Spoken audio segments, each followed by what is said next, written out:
This is the Panasonic Lumix S5. It's a full-frame mirrorless camera. It has got two SD card slots, a tilt screen and a 2.36 million dot pixels viewfinder.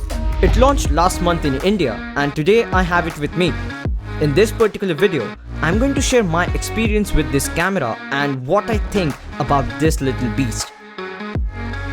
I had a lot of fun shooting with it and I hope you too will have a lot of fun watching this video. So without wasting any time, let's get started.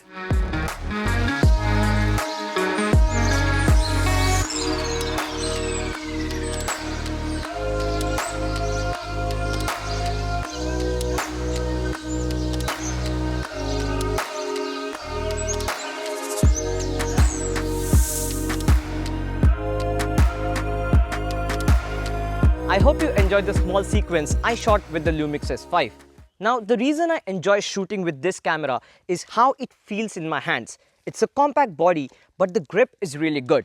I shoot a lot of videos and photos handheld and having a good grip matters to me a lot. One more thing I like about this camera is having this particular tilt screen. Now this particular tilt screen is going to be super useful when you're shooting photos and videos at complex angles. If you're a vlogger, again, having this tilt screen is going to be super useful. As a run and gun content creator, I shoot a lot of videos handheld because when you're shooting handheld, you get a lot of creativity with the camera movements as well and it's much more convenient. So when you're shooting handheld, the problem is you get shaky videos, but that's not the case with the Lumix S5. With this camera, you have 5-axis stabilization and to be honest, in my experience, this has to be one of the best image stabilization I've used in the cameras. I'm someone who shoots a lot of photos and videos both. Now, even though this is a compact camera, it's a hybrid camera, meaning it can shoot amazing looking photos and videos at the same time. Now, first let's talk about videos because not only the video looks great, but the video features are actually quite crazy. Listen to this. This can shoot 4K 24 FPS, 30 FPS in full frame mode and also 60 FPS in crop mode.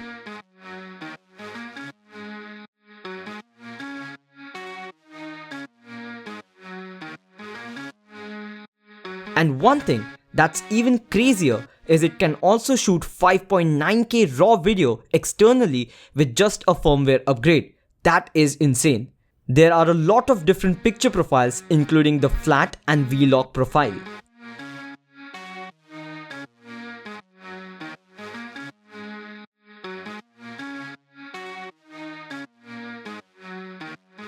It can shoot 8-bit and also 10-bit 4:2 video internally. That's a big deal because with 10-bit you get a lot of flexibility to color grade the videos and with the V-Log format the footage looks flat but you get a lot of flexibility to recover the details in highlights and shadows because you get 14 plus stops of dynamic range. This comes really handy in high dynamic range situations. When you go to S&Q mode, the S5 can shoot in 120 FPS with autofocus, 150 FPS in full frame mode and also 180 FPS in crop mode. I normally shoot slow motion videos in 120 FPS but sometimes those extra FPS can be useful. Manual focusing becomes a lot easier due to the magnifier option. I found nailing the focus manually very easy because of this particular option. You also get waveform monitor, luminance spot and these small features makes the process of shooting videos a lot convenient. I shot a lot of videos with this particular camera in different conditions. I shot 4K videos, 1080p slow motion videos and this camera did not overheat at all. The area where I'm shooting right now, it's a bit warm here but this camera handled it really well. Talking about the photography side, this camera has a 24.2 megapixel sensor. The images are very sharp, colors are vibrant, dynamic range is good. Overall, the image quality is superb.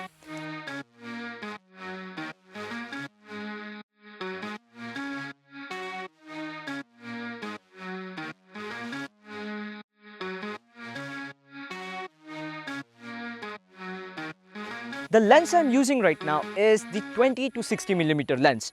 Now I feel this particular lens is a great all-round lens. At 20mm, you can capture wide-angle images and as you zoom in till 60, you can capture those medium tight shots as well.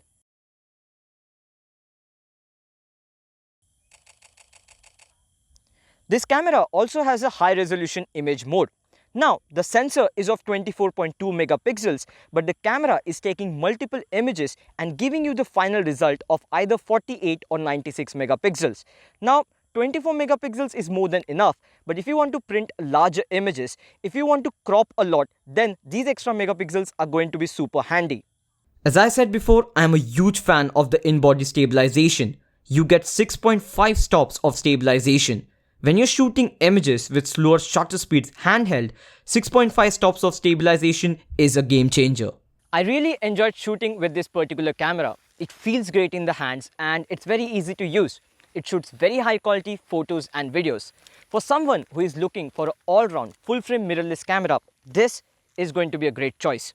That's it from this video, guys. I hope you guys enjoyed the video. If you did, press the like button. If you're new to the channel, subscribe to the channel for more such content. I'll talk to you guys in the next one. Bye.